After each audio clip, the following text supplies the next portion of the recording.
Romans chapter 3 verse 4, God forbid. Yeah, let God be true, but every man a liar. As it is written that thou mightest be justified in thy sayings, and mightest overcome when thou art judged. God is true. Every man a liar.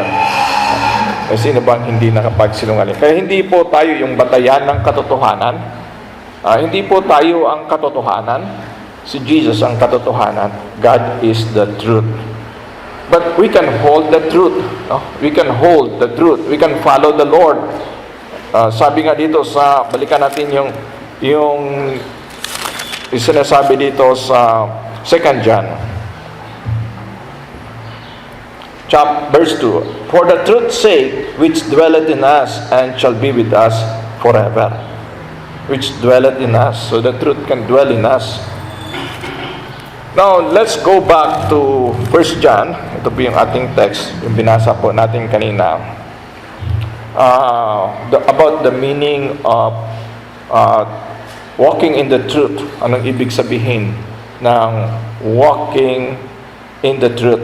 Now, let's read in chapter 1, verse 5. This then is the message which we have heard of Him, and declare unto you that God is light, and in Him is no darkness at all. So, una, it means that walking in the truth, that means walking in the light of the truth. You know, God is light. Ang Panginoon, siya yung liwanag. Sabi nga dito, God is light, and in Him is no darkness at all. Ang Panginoon, siya yung liwanag, walang kadiliman. Just imagine, kung ang bahay ay madilim, may makikita ka ba? Makikita mo ba yung tao? Makikita mo ba yung mga bagay? Maaring yung pusa, mapagkamalan mong aso. O maaring kung naglalakad ka sa kalsada, madilim, maaring yung babae, akala mo, lalaki. No? Hindi mo maliwanagan. So, pag madilim, hindi clear ang mga bagay.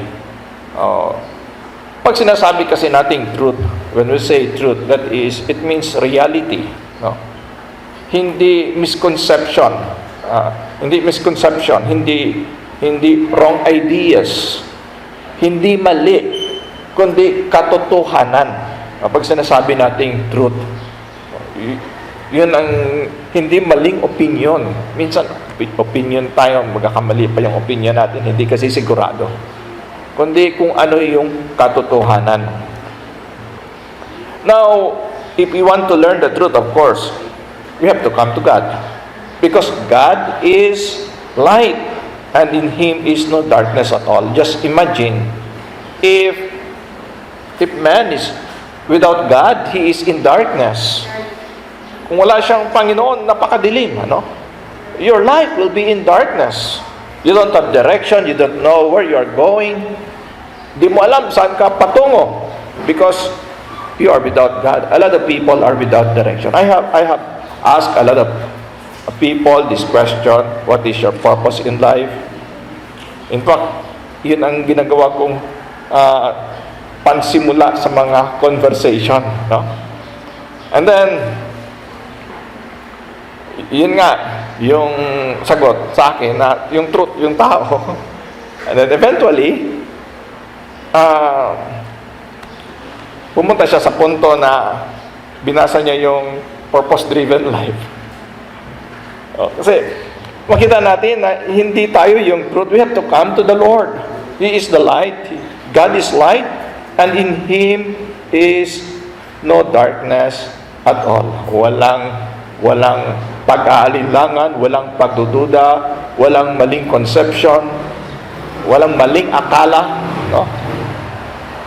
Yun ang tao, maraming hindi sigurado kasi nasa darkness. We don't know about our future. How do we decide, especially sa buhay natin? We decide based on what we know, based on facts, based on the present, and based on what we know about the future. O siguro kung alam mo lang ang lahat ng future, anong mangyayari sa'yo, siguro mas pa yung mga decision mo, hindi ka magkakamali. But we do not know. We need God. We need God because God is light. Sabi nga sa Psalms 119, 105, Thy word is a lamp unto my feet and a light unto my path. Now, if we want to know the truth, we have to come to God. We have to come to the Bible. Because the Word of God is the light. Sabi nga dito, God is light and in Him is no darkness at all. Dito sa John chapter 3 verse 19. John chapter 3 verse 19. Sinasabi dito, light is come into the world. But men love darkness rather than light because their deeds were evil. Ano bang mahal ng tao? Men loved darkness. Do you love darkness? Or you light? Do you love darkness or light? Alin bang mahal mo? Darkness or liwanag? No? Mahirap yung magbasa ka ng madilim, masisira yung mata mo. O maraming mga nasabihan na huwag kang magbasa ng madilim. Magbabasa pa rin ng madilim, nasira yung mata. Iingatan natin yung ating mata kasi mahalaga yung ating mata. Mahirap yung hindi clear. Kailangan natin ng liwanag. Kailangan natin ng liwanag. Sabi nga sa verse sa John chapter 3 verse 19, light is come into the world. But men love darkness. Bakit ba mahal ng tao yung kadiliman? Bakit ba ayaw sa liwanag? Bakit doon gusto sa dilim? Men love darkness rather than light. Why? Anong sabi sa Bible? Because their deeds were evil. Dahil sa maling gawa. No? Ayaw mo bang maituwid yung maling gawa? Kung sakaling hindi mo alam na mali yun at may liwanag at para ma-realize mo na yun ay mali, ayaw mo bang maituwid yun? No? Ayaw mo bang maliwanagan? Magagalit ka ba sa liwanag? Of course, kung gusto mo ng liwanag, you have to be corrected, ba? Dapat ma-realize mo, ito'y mali. Ito yung tama, ito yung mali. No? So, makita natin that, sabi nga sa verse 20, balikan natin John chapter 3 verse 20. Sabi nga dito, for everyone that doeth evil hated the light, neither cometh to the light, lest his deeds should be reproved. Yung gusto ng kamalian, ayaw sa maliwanag, ayaw sa liwanag, lest his deeds should be reproved. But he that doeth truth cometh to the light, that his deeds may be made manifest, that they are wrought in God. Now, if you love the truth, if you love the light, what should you do according to the passage? You come to the light. You read the Bible. Ito yung light.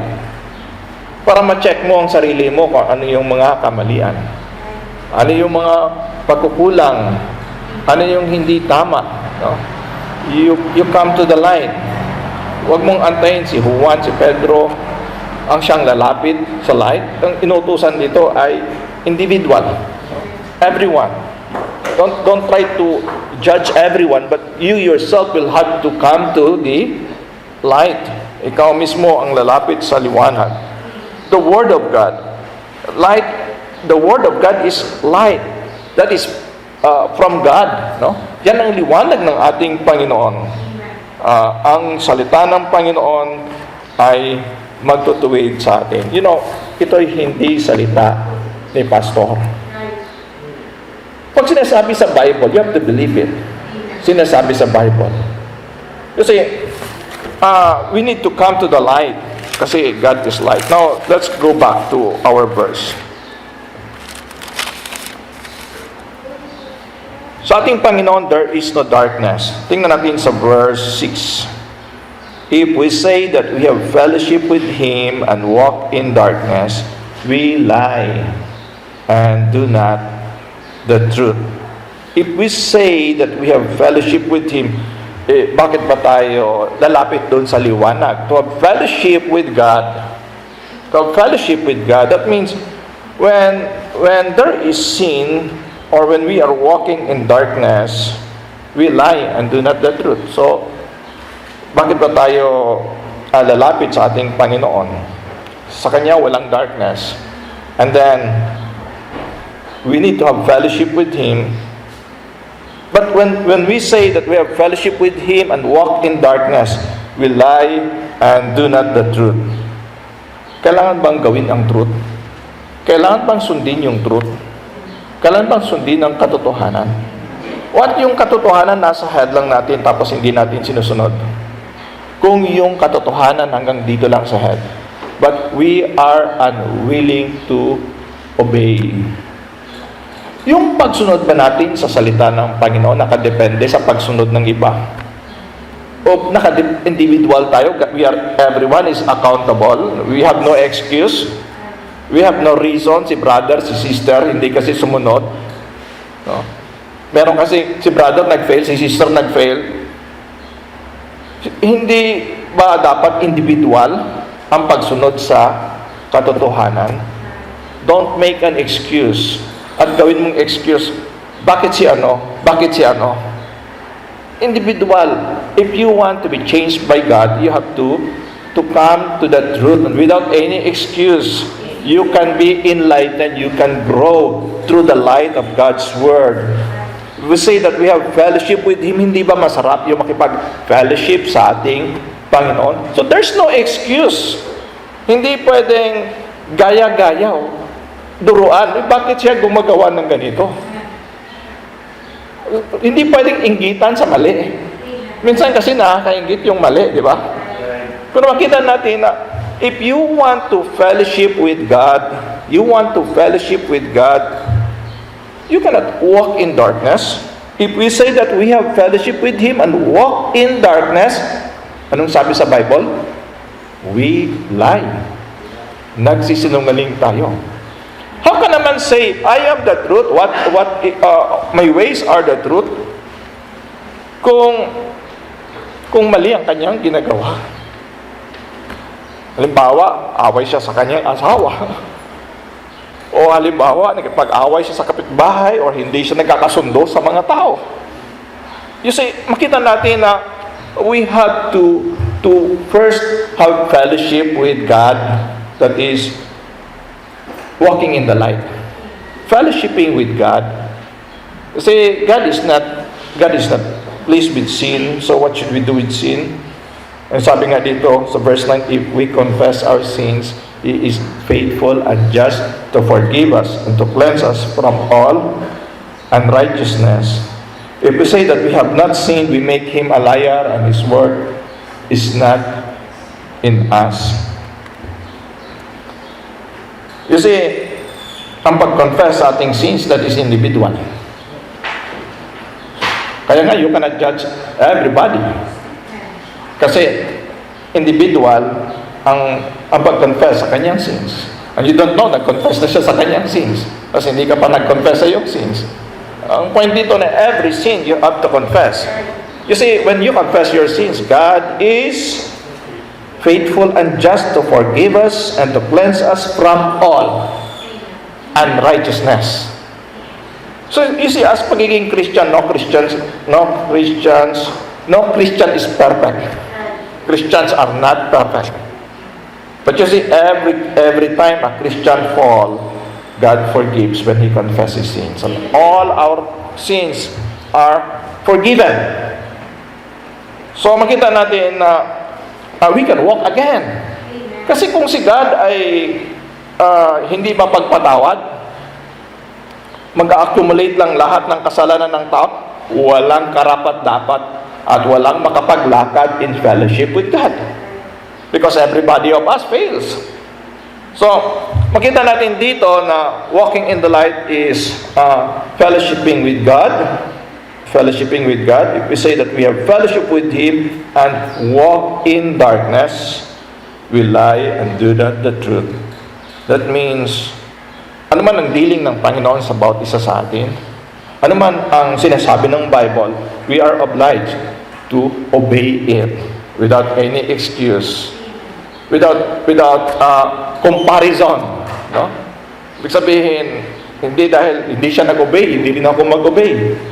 No? We are to obey. Sabi nga dito sa verse 7, but if we walk in the light, as He is in the light, we have fellowship one with another, and the blood of Jesus Christ, His Son, cleanseth us from all sin. If we walk in the light. So, walking in the light will result to fellowshipping with Him and fellowshipping with one another. Sabi nga dito, if we walk in the light, as He is in the light, we have fellowship one with another, and the blood of Jesus Christ, His Son, cleanseth us from all sin. So, yun ang walking in the light. Merong fellowship with God, merong fellowship with one another. But if you do not want to fellowship, you do not want to go to church, you say, there is something wrong. You do not want to walk in the light. Kasi ayaw mong magsamba sa Panginoon at ayaw mong mag-fellowship. So, if you are right with God, it follows you will be right with fellow brothers and sisters. And you know, there is a promise here, and the blood of Jesus Christ, His Son, cleanseth us from all sin. Now, actually, si Jesus Christ, binayaran niya lahat yung ating mga kasalanan dun sa cross. We are forgiven of all our sins when Christ died on the cross. But every time we commit sin, that hinders our fellowship with God. Kaya kinakailangan uli, no? Although napatawad na tayo, we are saved from the penalty of sin, but sin will hinder our fellowship with God. Kaya, instead na lumalakad ka sa liwanag, lumalakad ka na lamang sa shadows, sa anino. Example, may araw, may sun, and then may clouds. Naharangan ng clouds, yung sun, lumalakad ka doon sa shadows instead sa light ng sun. And our fellowship with God can be hindered because of sin. Kasi walking in the light means God cleanses us. When we commit sin, we ask forgiveness of our sins. And you see, God will forgive us of every sin. Kaya we can continue walking in the light. Kasi kung walang forgiveness, nobody can walk in the light. Kung walang forgiveness. Fellowship with God is restored every time we confess our sins to the Lord. And we can walk anew with God. Kasi ang God hindi tulad sa tao. God can forgive many times. Yun ang difference, diba? Yung tao siguro pwede first, second, third, fourth. No? Pero yung God can forgive many times. And God has paid not only some of our sins, but He paid for all our sins. We need to walk in the light. So makita natin hindi tayo yung light, hindi tayo yung truth. We just reflect the light of God. Nakita niyo mga bata naglalaro ng salamin, yung light ng sun, i-reflect lang niya, no? Sa salamin. Ganun din. Parang mga reflectors lang tayo. Si God ang liwanag. Kung hindi tayo lalakad sa Panginoon, wala tayong liwanag. And then, we become a blessing to others. So, makita natin dito na, sabi pa dito, sa verse 6, if we say that we have fellowship with Him and walk in darkness, we lie and do not the truth. Kung sinasabi natin may fellowship tayo sa Kanya, tapos lumalakad tayo sa kadiliman, we lie and do not the truth. Anong ibig sabihin nun? Is there any area sa buhay natin? Meron bang area sa buhay natin na hindi pa, yung kasalanan na hindi pa na-confess sa Panginoon? Meron bang room sa buhay natin na para bang ayaw nating isuko sa Panginoon? Lord, I don't want to surrender this room. Pwedeng linisan mo lahat ng room dito sa bahay. Ang ano natin, yung buhay natin parang bahay din, ano? Yung life natin parang bahay din.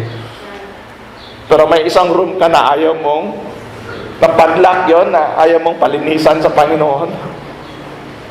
Sa buhay natin, we need to examine ourselves. We need to examine ourselves. Walking in the truth means walking in the light of God. Kung meron mang area sa buhay natin na pinapakita ng Panginoon na kung saan yun ay mali, of course, dapat maituwid. Dapat, hindi dahil sa gagayahin natin yung tao, kundi kung anong sinasabi ng Bible. Ito yung liwanag. Hindi dahil sa sinabi ni Juan o ni Pedro, kundi yung sinasabi sa Bible, yun ang susundin, yun ang liwanag, yun ang authority sa buhay. Yun ang sinasabi ng Bible na liwanag. It's the question, are you willing to obey? Are you willing to obey the truth? Just imagine, kung walang liwanag, hindi mo makikita. Kahit siguro yung mahulog yung sinulit, ang hirap hanapin kung madilim. Sa buhay natin, maaaring merong area sa buhay natin na hindi natin nakikita dahil madilim. Kulang ang liwanag. We have to check it. Sabi nga sa Psalms, sabi nga, search me, O God, and know my heart. Try me and know my thoughts. And see if there be any wicked way in me. Yan ang tinatawag na walking in the light. Walking in the light of the truth sa Word of God. Walking in the truth means keeping His commandments.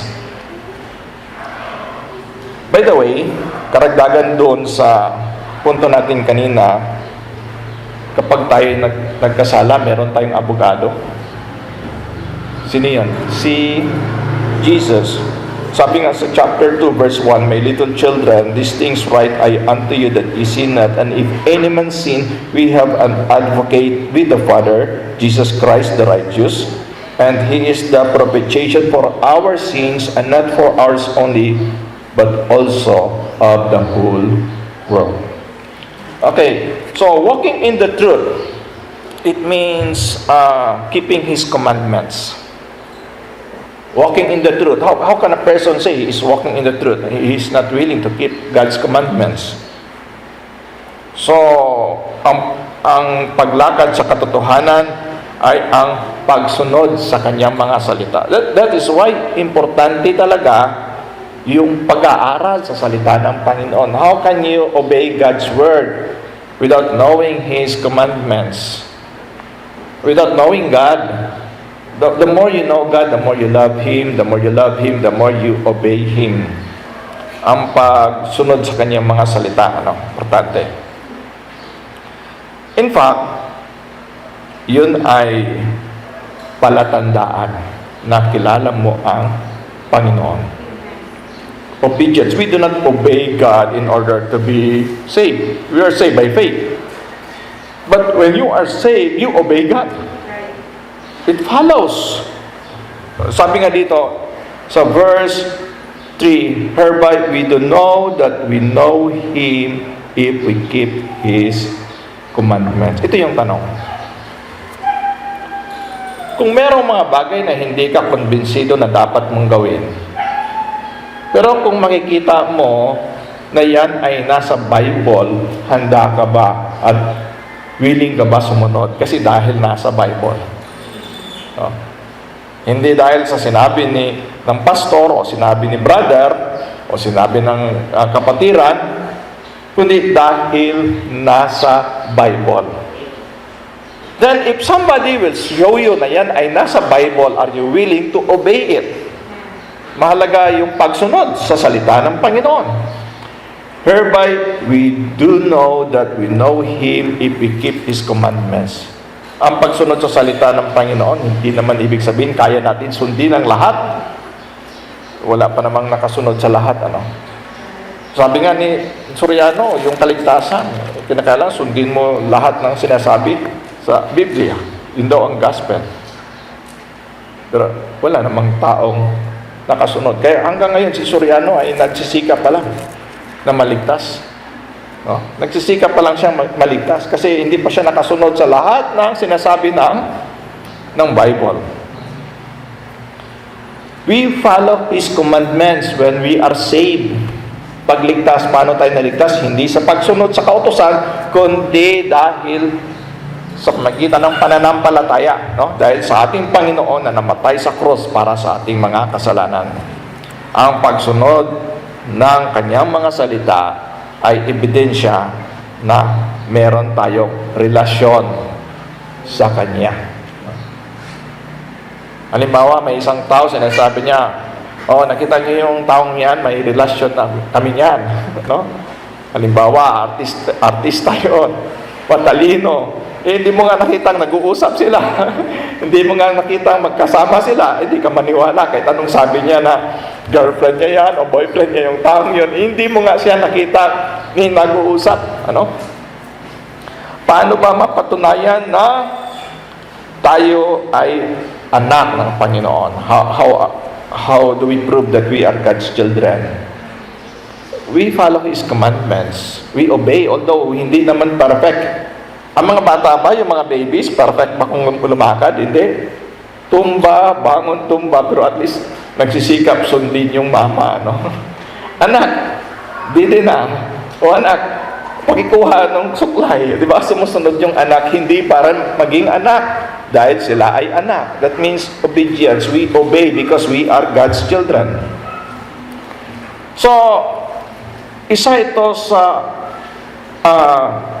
manifestation, yung obedience. That is the fruit of being saved. Obedience. Why are you here? You want to worship God.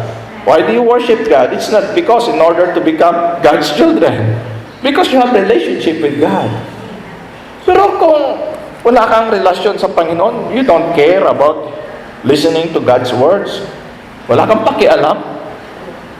Pag wala kang relasyon sa isang tao, wala kang pakialam. Kahit anong sabihin. Pero pag mahal mo ang tao, you care what He says. Diba? O ganun din, kung mahal mo ang Panginoon, you care for what God says. Or you don't care kahit anong sabihin pa ng mga tao. Kahit ipipersecute ka pa, kahit kantsawan ka pa, but you care to follow God's words. Not man's words. Sinong susundin mo kung sasabihin ka, walang kabuluhan yung ginagawa mo? Sinong susundin mo? Yung taong yon? Kung ang nagsasabi nun ay lasinggo, susundin mo yon? Makita natin na maraming mga tao napahamak dahil sa kanilang pagsunod at pagtiwala sa tao kaysa sa Panginoon. And then, nasa huli parati ang pagsisisi. Anong sabi sa Bible? It is better to trust in the Lord than to put confidence in man. Makita natin na mas mahalaga talaga mag-grow tayo, lumago tayo sa pagkakilala sa Panginoon, grow in grace and in the knowledge of our Lord. So, we obey as we know.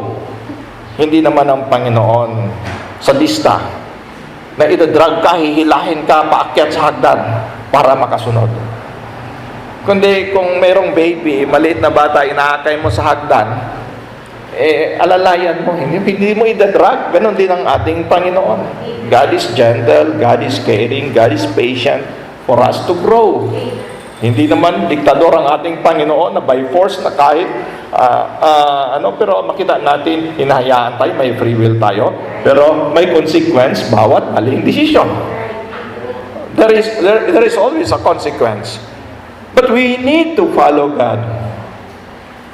Now, sa verse 4, sabi nga dito, He that said, I know Him, and keepeth not His commandments is a liar, and the truth is not in Him.